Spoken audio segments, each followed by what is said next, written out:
Hello and welcome to Tarot Sherpa. I'm Christine and today I will be reading to you from the Hidden Realm Tarot. So today's reading is going to be a little bit different. What I have here is I have all of the cards divided up by suit in different piles on my table. Now I've just finished shuffling the suit of pentacles. I give everything a little shuffle here. And what we're going to do is we're going to use a court card to represent the energy of now. And then we're going to get what's called all-around advice. So each of the suits and the majors are going to have a chance to give us a little bit of advice today. So I think it'll be a little different and hopefully a little bit fun, and I'll learn a little something from it. Okay, so let's begin. So looking at the table here, we've got majors up here, court cards, wands, cups, swords, and pentacles.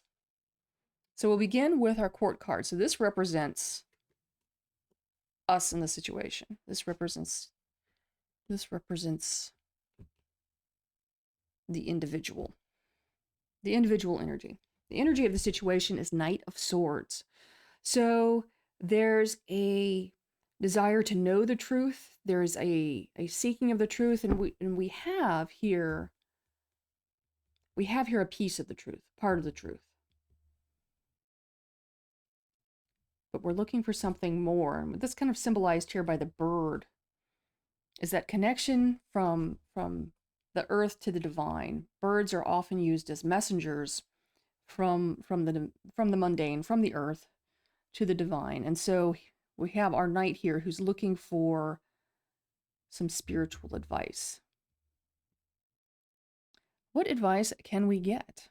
The major arcana from the Hierophant. Oh yes, definitely a spiritual reading today, as we have a knight looking for spiritual truth. So he's going to look towards the Hierophant. So in this card deck, a religious leader or a medicine man, druid,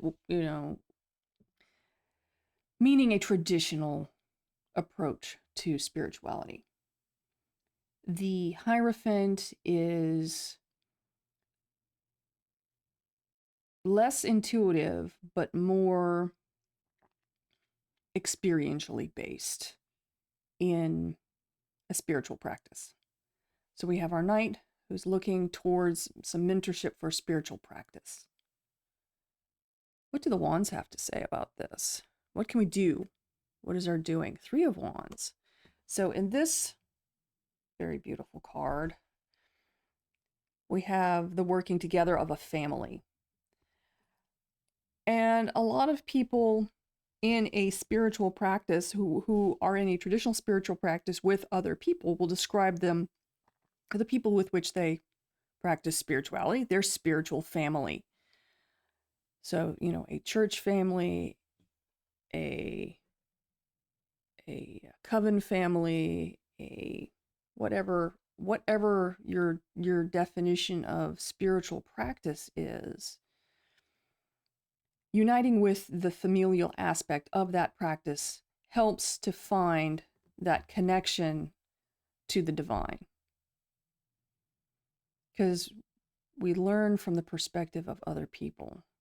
So it's about finding and working with the people in the system. We have systems, and systems at times get a bad name. But the systems are there to help.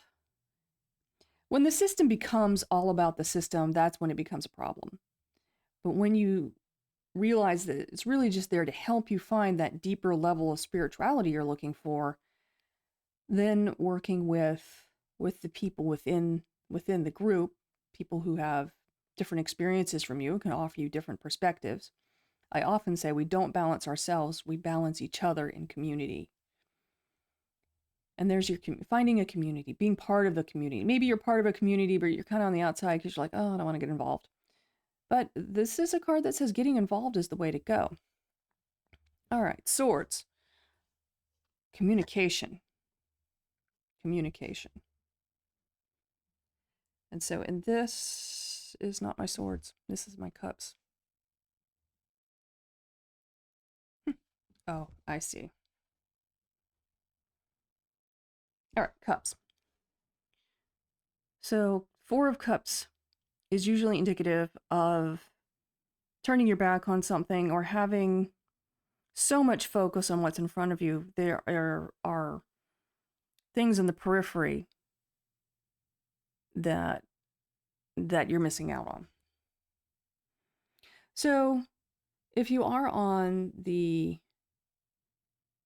outside of a community, it's time to turn about and see, begin the communication process. See where you fit with people. So what are we going to communicate? Two of Swords. Now, I always found this a very compelling rendition of the Two of Swords because it really looks like she's about to sacrifice this person. But when you read the book, you find that that's not so. This is about simply surrendering to your heart. The Two of Swords usually representing conflict between head and heart. So she's got a sword between his head and his heart. However, this is also a card that is teaching how to trust your heart. So looking from the swords to the cups,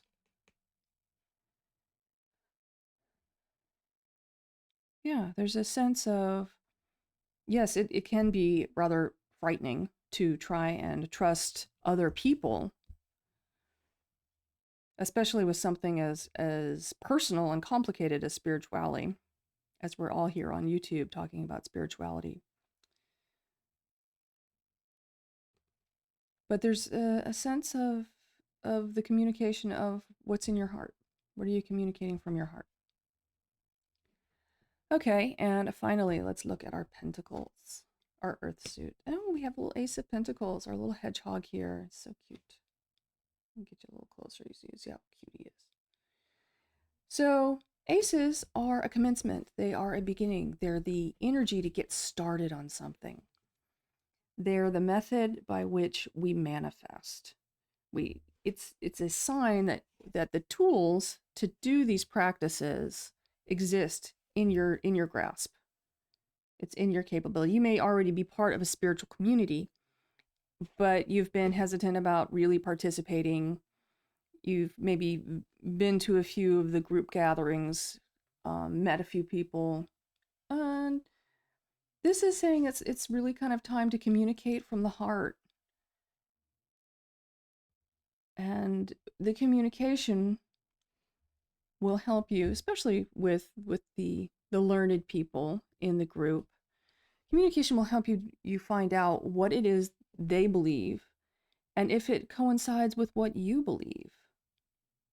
What you believe and why you believe it is one of the most fundamental questions of human life. So you're not necessarily looking for somebody to tell you what to believe, and you're not necessarily looking for confirmation of your own beliefs.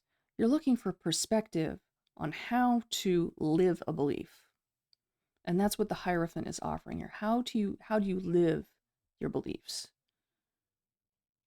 How do you incorporate those in relationships with other people? How do you communicate that? Are you, looking at your life saying, what I've got is fine over here, I don't need anything more, when more is being offered and can be very beneficial, and it's certainly within your grasp to take that to hand. Oh, so this is a very interesting spiritual reading today. We got spiritual with the hidden realm. And it's very appropriate if you think about the spiritual realm being what I call hidden in plain view. It's everywhere if you know what you're looking at. And this is about learning to see what you're looking at. Okay, so this was very interesting. I think a lot of us are out there looking for some guidance, somebody to help us make sense of perhaps the patterns you're seeing, the ideas you're having, the dreams, the visions, what's maybe coming up in meditation for you. You're looking for something a little bit more communal, because this is definitely a three of wands. This is definitely a a yearning for community there. Yeah. All right. Well, best wishes on your journey, and I will say goodbye for now.